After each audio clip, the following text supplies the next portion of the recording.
What if the animatronics weren't just locked to the stage, but could freely roam the restaurant and interact with the kids? What if his mascot suits could become animatronic? Have y'all seen that one dude on TikTok that's like trying to make an animatronic based on the FNAF stuff? It's like, bro, like it should have stopped with interacting with the kids. This man talking about some wires for fluidity, can walk around the whole store, a suit that could become an animatronic. Alright, bro, there's sometimes where ambition gotta stop, bro. Simple singing bear to love. What's good with y'all? We are back with another video. Y'all recommended I go into some FNAF lore, because like the lore videos when I do cartoons and stuff, those go crazy. So we're gonna do the full timeline. I'm gonna start with part 1, see how part 1 goes. If part 1 does really well on the channel, I will binge 2 and 3, or I might just do 2 and 3. I'll low-key milk it. I will see what's up. But make sure you like, comment, subscribe. We are trying to go for 25k subs. It's the next sub goal. Make sure you sub up. Comment what your guys' thoughts, what you want me to react to next. I do read all the comments, so let me know. And we gonna get right into it, bro. Let's get into it. Yo, I miss MatPat so much, bro. Yo, MatPat one of them ones, bro. What was y'all favorite YouTubers growing up, bro? It was so sad when he retired, cause like, bro, when he retired, I didn't realize how much I actually watched the Game Theory. Like, I wasn't an every video watcher, but there was never more than 6 months where I did not watch Game Theory. Especially his earlier ones, like the Chrono Trigger Jesus, Rosalina is like Mario and Peach's daughter, or like those ones, the Sonic Running, what's another really old one? There's one about Link in his hook shot. There are so many good ones. There's so many good ones. That he is freaking incredible, bro. Like, shout out MatPat. I'd say if I had a top 10 YouTubers, he would 100% be up there, bro. Let me stop yapping. Let's get into it. Timeline is finally complete. The pieces are in place for us. Now all we have to do is put this story of tragedy, jealousy, and loss back together. Hello, Internet! Welcome to Game Theory, the show that feels like a kid revealing the class project that he's been working on all year. Except here, it's the class project that I've been working on for the past decade of my life. This one is big. Generational run, too. Yo, I remember back in middle school, when like FNAF 1 and 2 came out and all that, it was, dude, I remember when FNAF 1 dropped, that was like, dude, everybody was on that, dog. I remember it's so crazy to say, we was at church. We was after church in the lobby. Me, my cousins, and my friends, we was watching, I think Corey Kenshin play that bit, bro. It was insane. I remember I was so scared even watching it, bro. It was mainly Foxy. Like, the way Foxy would come in and jump scare you just like these. Like, he'd come out the room like these. Like, yo, that bit was scary as hell, bro. I gotta admit, kind of nervous. I haven't attempted a timeline video on this franchise since 2018. Back in the days when Mike was the crying child, Afton coming back was actually a surprise, and Fazgoo wasn't a phrase I'd ever thought I'd have to utter. But since the last time I did something like this, we've had 3 more massive games, the death and revival of the FNAF movie, and more robot kids than you can shake a staff bot at. It is exhausting trying to keep track of this whole franchise, which honestly is why I'm here today. The lore at this point is complicated. It is full of speculation and theory, so to hopefully make it a little easier for everyone and to give us all a baseline to talk about this franchise moving forward into the future, it's time to reveal my current working FNAF timeline. But just before I is his timeline accurate? It's MatPat, so it probably is. How accurate is MatPat's timeline? I played FNAF VR on my friend's crib. That was the scariest thing I ever played in my life. That was actually so scary. It was like you know the doll girl. She's like, you're supposed to hide in the closet, and like make sure you like close and open the door while she's like outside. That was so scary. I played that before. I think that's it. I've never played FNAF 1, 2, 3. You couldn't pay me to play 4. Haven't played Sis Location, none of that. I've watched people play it all the time, but I've never, bro, especially FNAF 4. I don't think y'all could ever pay me to play that, bro. I don't think niggas could ever pay me to play that. Like, ever. Maybe I'll run it on stream or something. We'll see what's up. Maybe we'll run it on stream. I saw RDC play them, and like they was doing a race. I would love to.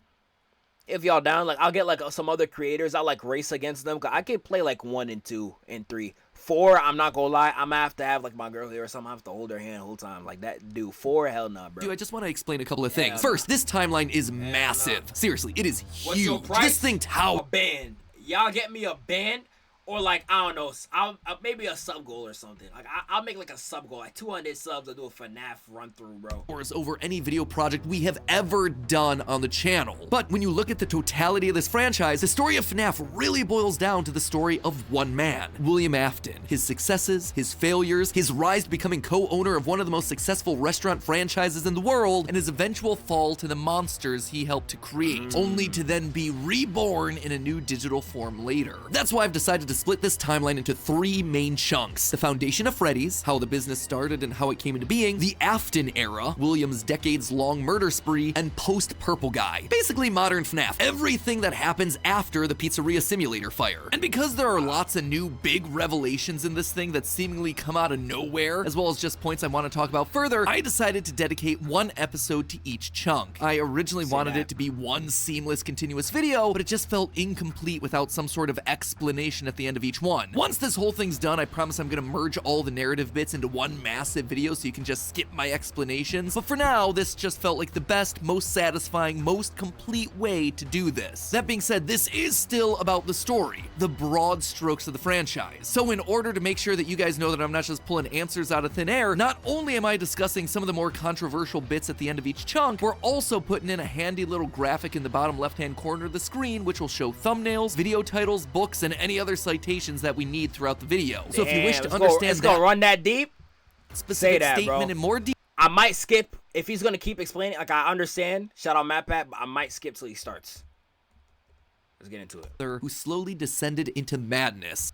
Present to you the story of a loving, obsessive father who slowly descended into madness, and along the way discovered the secret to eternal life. $1,000 donation means you gotta play all the FNAF games. Yo, if I somehow get a $1,000 donation while I make a sub goal, next time we do a lore video, if this video does well on the second channel, I'll look into it, bro. I'll look into it, bro.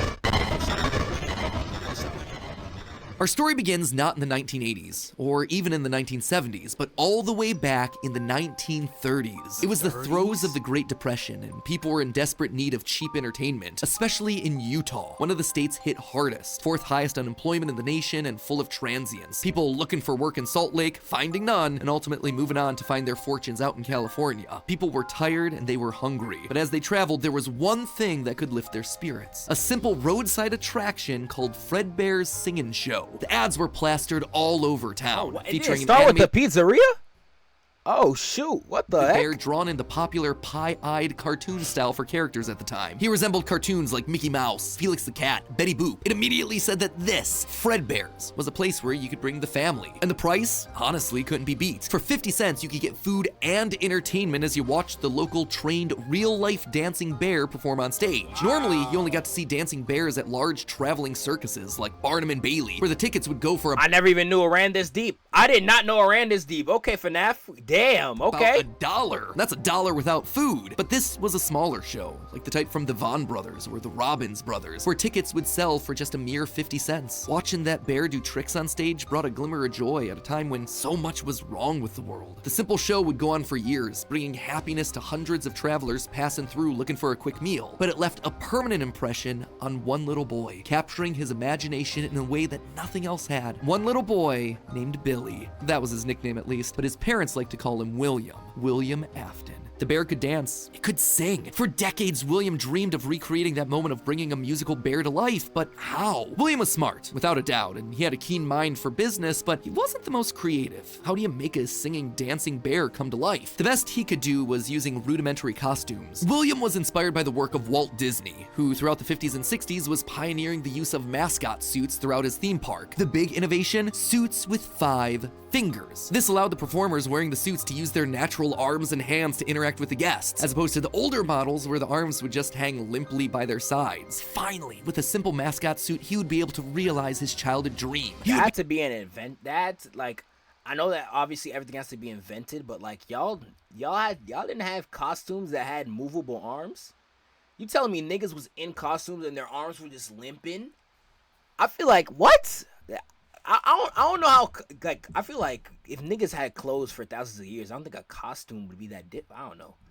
Maybe I'm tripping, but I wouldn't think a costume with movable limbs would be a revelation. I don't know. Their side. Finally, crazy. With a simple mascot suit, he would be able to realize his childhood dream. He would be able to bring Fredbear to life. Hey, shout out Young Plugged. First time here. Welcome, bro. All is well indeed. All is well with you as well. Appeal to the kids, and for copyright reasons, he changed Fredbear from a realistic brown animal to a cartoonish yellow bear with a purple hat and bow tie. But feeling like one character wasn't enough, he added another friend, a yellow rabbit with a purple vest and matching tie named Bonnie the Bunny. While Fredbear was certainly his first love, Bonnie was extra special because that was his. It was an original character that he had created from scratch. And I do mean scratch. William's hand-sewn costumes were rough with seams and stitches visibly showing, but it was the best that he could do. And you know what? It was just enough. Bonnie and Fredbear would perform on stage to small but enthusiastic crowds. Finally, he was able to deliver fantasy and fun to all the kids, delighting and inspiring them in the exact way that he had been delighted. So Golden Freddy was the first design. Inspired so many years ago, and things could have ended there. That could have been the end to his story. It could have been perfect had it not been for one thing. Other people saw the success of his idea and they wanted in. Enter Chica's Party World, a rival restaurant starring performing animal characters. And Chica wasn't even part of the FNAF pizzeria either. Yo, I didn't know it ran like this. Hold on, bro. Except they did it better. William may have been the first, but obviously he wasn't the best. It hurt the prideful William Afton to admit it, but this restaurant was able to do the thing that he always wanted to do, make the animals actually come to life. All of the performers in this restaurant were robots, simple metal skeletons that were powered by battery packs, but all of them able to freely turn and talk and dance on their own, no human required. It was like magic that came from the mind of a brilliant creator named Henry Emily. This Henry, in some small way, had been able to harness the power of life itself. Afton admired him. He was jealous, to be sure, but he also looked upon this man with awe. Off to one side of Chica's Party World was a small cabaret stage featuring an elephant magician. On the other, a hippo known to ramble on and on. That one was more of a joke for the parents, but it was the main stage that was for the kids. A rocking band of characters featuring a yellow chicken thing with a southern drawl named Chica, backed by a band of other country-themed characters, including a pig with a banjo, an upbeat frog from the local swimming hole, and a brown bear with a heavy southern accent. Do any of these guys show up? Like all of these other ones, like the two that were next to Chica and this Freddy. Do any of these other ones show up in any of the games? Like I know they have models, but do any of them show up? Yes, FNAF 6. Is FNAF 6 sister location? Is that sister location, or am I confusing the two? Yes. Okay, bet.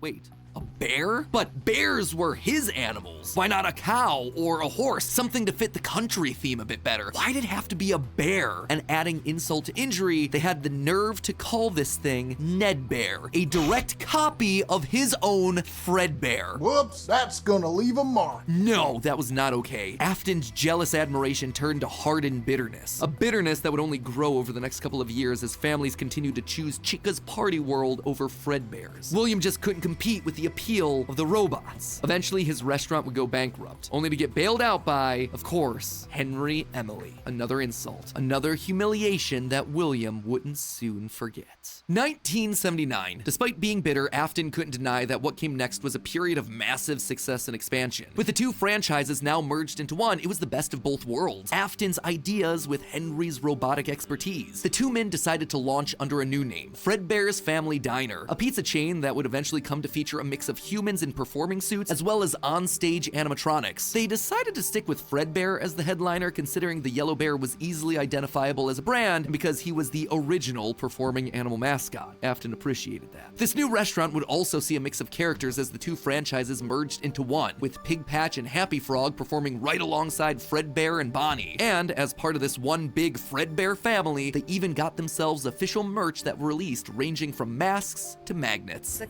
crappy Mr. Hippo fridge magnet? I'm sorry, Gregory. That said, not all the characters were winners. The reception to some characters was just mediocre, so they faded away into the dumpster, storage units, and retro budget tech stores of lost nostalgia, waiting for their chance to step back into the limelight if and when a headliner went out of commission. I remember Others, this though, crocodile. I've seen this crocodile before. I seen that crocodile before. I don't much remember better, that. like a new pirate Seen that fox, shit, as well as a blue guitar playing variant of the yellow Bonnie Bunny. Ultimately, the franchise would get so big, it would spawn its own cartoon show, Fredbear and Friends. Business was booming. In the end, Fredbear and Bonnie's popularity would be so strong that they would be able to support the Fredbear's Family Diner franchise all on their own, while also spinning off a new sister location dedicated to their friends. In 1983, Freddy Fazbear's Pizza launched, giving a dedicated home to all this new supporting cast of characters. Chica the Chicken, Bonnie the Blue Bunny, Foxy the Pirate, and of course the headliner, a brown Freddy Fazbear. So the first game was some alternate niggas. They weren't even the main dogs. They wasn't even the main dogs. Yeah, that's crazy lore expansion, bro. I can't lie. That's cold, bro. Dude, the first game wasn't even like actual. They wasn't even for real. Business was good, Damn, and Afton okay. was happy, mostly. It did bother him that the one original character that he created... Has that played FNAF? I've never played FNAF besides literally the VR, but I do know rudimentary stuff on the story. And look, I've seen everybody play like every single one. I've seen gameplays of every single FNAF, so I'm not like blind to all the lore. I don't know all this though. Like I know like the Beta 87 stuff. I know I watched all the map bat videos, especially between FNAF 1 and 4. Like, I know all that. Like, whenever that comes up in this timeline stuff, it's gonna come back to me. But I've not played them myself. I've seen niggas play it all the time. I'm not a horror game nigga, so you would have never caught me ever playing that, bro. Like, I played the Roblox version. If that counts. Played, Golden Bonnie got passed over for inclusion in that cartoon show. The only character in the roster of regulars to get ignored for the show, but other than that, things were going smoothly. He had himself a wife, 2 sons, a daughter. He had a thriving business, and best of all, he was able to learn the craft of robotics from the man that he both loved and hated, Henry. Together, they were constantly pushing the limits of what these characters could do. Because it was quick and easy, new characters introduced into the roster would be given a simple hand-sewn suit with 5 fingers that any performer could wear. Eventually, Henry would design one of his signature animatronics for that character, utilizing a divided mouth with either a hinged or sliding jaw design. This was the first generation of animatronics. But why stop there? Afton had big ideas. What if the animatronics weren't just locked to the stage, but could freely roam the restaurant and interact with the kids? What if his mascot suits could become animatronics? What if you could use more than just rigid metallic skeletons? Why not experiment with tubes and wires that would give the animatronics fluidity and flexibility while still providing structure? The possibilities for this technology were endless. Afton fell in love with robotics. He had started with a dream of bringing one... This is insane, bro. You know, have y'all seen that one dude on TikTok that's like trying to make an animatronic based on the FNAF stuff? It's like, bro, you can't let niggas that are too obsessed with robotic stuff get along with stuff like this, bro. This nigga trying too much stuff. This man's like, okay, let's have some... Like, it should have stopped with interacting with the kids. This man talking about some wires for fluidity, can walk around the whole store, a suit that could become an animatronic. Alright, bro, there's sometimes where ambition gotta stop, bro.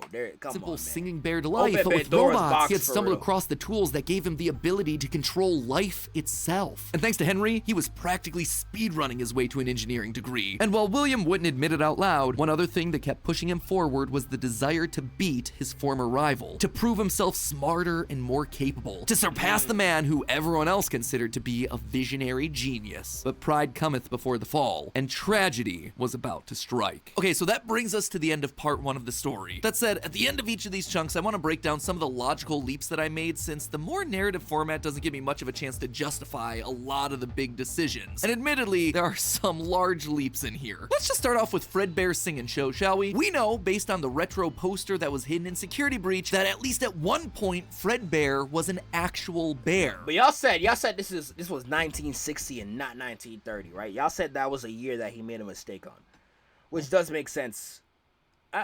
Because like, how old is Afton when he starts making this stuff? Because if it was 1930s and he was a kid, by the time it's the 70s and they're making this stuff, he's like, what, 50? Because if it was the 60s, he would be like really young when this started out. So it could be either or. And like I called out in that narrative segment, dancing bear shows were a real form of entertainment. The only problem is that, timing-wise, none of our main characters would be the people in charge of that business in the 30s and a series of pizza restaurants in the 80s without them just being extremely old. Best case scenario, if Afton's running the singing show when he's 18, that still puts him at nearly 70 when the first pizzeria opens and his murder spree begins. That just doesn't make a lot of logical sense because he doesn't become immortal until his first death in Springtrap. That's why I suspect that Fredbear's singing show was either a family business that Afton then carried on to a new generation, or something that he saw as a kid and just wanted to recreate when he grew up. The Fredbear singing show thing also starts laying the groundwork for some of the core elements of this story, that Freddy's was a place of fantasy and fun, and that Afton, despite eventually falling to become the heartless serial killer and mad scientist that we know him as, began as someone with good intentions and a love of entertaining kids. He wanted to bring things to life from the very beginning, a theme that recurs a lot for him throughout the rest of the franchise. Next up, let's talk about those mascot costumes. One thing that I keep going back to is the design of Glitch Trap. It's a handcrafted suit. You can see the seams and everything. It even has 5 fingers for the performer's hands. It is very much not a Springtrap suit. This is something much more rudimentary. It came at a time before animatronics were a part of the story. That's why I suspect that it was actually the first, predating literally everything. It's also a suit that is very personal to Afton. He put his digital consciousness in that form. It's his personal avatar. It's the way that he sees himself. There's also a whole separate discussion to be had here about the habits and rituals of serial killers. What game does this one come up? I've seen this suit before, but I don't remember what the name of this game. Which game does this guy show up in? Or this the original Bonnie suit? Help VR? Help Wanted VR game. Yeah, that's one. Yeah, bro. Niggas not catching me playing that VR, bro. Hey, if y'all know JVS, shout out my boy JVS. He made a horror VR video. I still have not seen it, but I know him. I know it's hilarious. I gotta see how he ran that. So the fact that he's choosing to lure kids and kill them in this particular suit actually says a lot about his emotional attachment to it. So while Fredbear seems to have started as someone else's creation, Golden Bonnie was uniquely Williams, giving him a personal connection. And that's not all. In this whole franchise, only one set of characters have themselves 5 fingers, the Nightmares. Even Golden Freddy, Fredbear was a 5-fingered wearable suit at one point in the story, as we see in this shot from the graphic novel, before he, like everyone else, was turned into an animatronic. This seems to imply that all of the main characters had similar wearable mascot outfits at least at one point in time, and that whoever is having the FNAF 4 nightmares, if they even are nightmares, something that we'll touch on in part 2, saw those mascot suits specifically. Lastly, we have to talk about the elephant in the room. The literal elephant, Orville Elephant, as well as the rest of the mediocre melodies. For a while now, I've suspected that the mediocre melodies played a much more important role in the story than just being a bunch more animatronics to fill out the roster. Especially Ned Bear, which is just so suspiciously close to Fredbear. And yet, there are 2 key details that we're gonna have to justify with any mediocre melodies mention. One, they're very rudimentary with external battery packs, implying that they come very early in the timeline. And 2, we know that, at minimum, Mr. Hippo does eventually become an official member of the extended Freddyverse. But if these things are supposed to be cheap, generic rip-offs, why would you be trying to rip off yourself? You wouldn't. You would be stealing someone else's ideas. So if Afton created Fredbear, there would have to be some rival franchise. The only other person who would likely be ripping him off? Henry. We've talked extensively about how the mediocre melodies are clearly Henry's design aesthetic, so it just has to be him. I don't think Henry's doing this maliciously. He doesn't strike me as the type. He was likely building the robots at the orders of someone else that was running a rival restaurant franchise. But that's enough motivation to start Afton down a path of jealous rivalry, but also begrudging admiration. As the Freddy Files Ultimate Edition says, it's important to revisit the beginning of Henry and William's relationship, so here you go. I think this is where it begins. Also, this is future Matt Pat here coming back to add this one in. Seems like the recently released character encyclopedia has backed up all of this speculation. I've had this timeline written for about a month now, but I've also been holding off a bit to see what wrenches this character encyclopedia might throw into it. And on this particular point, I gotta say, it seems like we might actually have nailed it. They actively call out the suspicious similarities to the main Fredbear crew. Quote from one of the pages: Ned Bear looks like an imitation, altered just enough to avoid copyright issues. I don't know about you, but that seems to imply that we were right on the money. Knowing all of this, at one point the franchises had to have merged. That's really the only way that you get Mr. Hippo from the rival franchise as part of the Fazbear crew. This also mirrors a lot of what happened in the real-life history of Chuck E. Cheese, with 2 rival restaurants, each with their own casts of characters, merging to become one unified brand. Again, we've gone into that. Dude, I be looking at some of these old Chuck E. Cheese photos, like these niggas were creepy too. like, I remember there's one of these game theory videos where MatPat brings up there was like a murder that happened in Chuck E. Cheese, and like it was very similar to FNAF. If y'all remember which one, if y'all could let me know. But like, bro, I remember when I used to go to Chuck E. Cheese, I was never scared of Chuck E. Cheese. But in the real life history of Chuck E. Cheese, with two when they would have like if you've been to Chuck E. restaurants, Cheese, they have like the old pictures, like the old like 1940s pictures of these people. Them niggas look scared, especially this nigga right here. Look at this nigga, bro. I know like the spirit of King Von is inside this nigga or something, bro. You want to say his greatest disciples, bro? He look crazy. He look crazy, bro. Like he look crazy. Shorty over here look crazy. Let me see I don't even know the rest of these, but these look insane. Who is she? A skunk? Is she a skunk, my nigga? Madame Oink, never. Yeah, all these I don't know. But these niggas look insane. Like, how do you see this as a kid and you're like, oh yeah, I want to go to Chuck E. Cheese? Imagine if you were like when I was the age of Chuck E. Cheese, it was only of Chuck E. Cheese with two rival restaurants each. It was only these 5 niggas. I would never enter the building with anything lower than that. The characters. If I was in that, I saw this nigga. Yeah, hell no. I don't know how they did it. I don't know how y'all even survived. He talks about the murder story in the second part of the timeline video of the Chuck E. Cheese murder story. One unified. I do remember him bringing it up in one of the really early FNAF videos. I remember that. Again, we've gone into that in detail with other videos, just wanted to remind you all of that here. But why would I call out the rival restaurant as being named Chica's Party World? Few things, actually. First, we know for a fact that a location named Chica's Party World exists. It is mentioned in the source code teasing sister location, so it is out there somewhere and doesn't fit cleanly anywhere. Second, in the story of the Puppet Carver, Chica is very explicitly looped in with the book versions of Pig Patch and Ned Bear, implying that she started as a mediocre melody. Thirdly, her design just fits better with the theme of down-home country animals with southern accents playing the banjo and eating with bibs. And with her being the headliner of the show with her name on the restaurant, it would make sense then that when the restaurants merged, she was the one that was added to the main cast of characters while all the other mediocres faded away. It's also why when Freddy's closes after William's killing spree, she's the one to branch back off into her old franchise and is therefore missing in sister location. A detail that's bothered me for years at this point. It might also explain why William decided to stuff his first dead kid into Chica. That one was Henry's creation, not his. Stuffed his dead kid in Chica.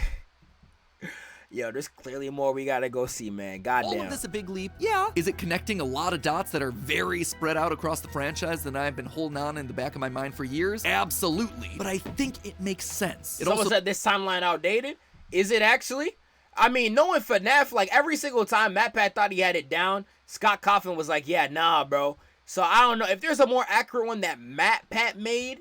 Y'all let me know. If not, we'll go through this whole thing and then like we'll see any corrections. Y'all can just let me know in the comments or anything if there's any corrections. Like I know the only thing y'all said was wrong about this video was the 1930s thing. If there's a bunch more wrong, y'all let me know. Serves as a clean answer to a lot of the random threads that Scott's been leaving dangling for years. So with all of that in mind, my friends, we can close the book on the Foundation of Freddy's. And don't worry, next week I'll be back to give you arguably one of the most confusing parts of this entire timeline situation, Part 2, the Afton era. I promise, it will actually be next week this time. No more waiting around. I am just as eager to get this one out the door as you are to watch it. I promise. You know what else I promise? I promise. Get on that, bro. Hey, MatPat, I miss you, brother. Make sure y'all like, comment, subscribe as per usual.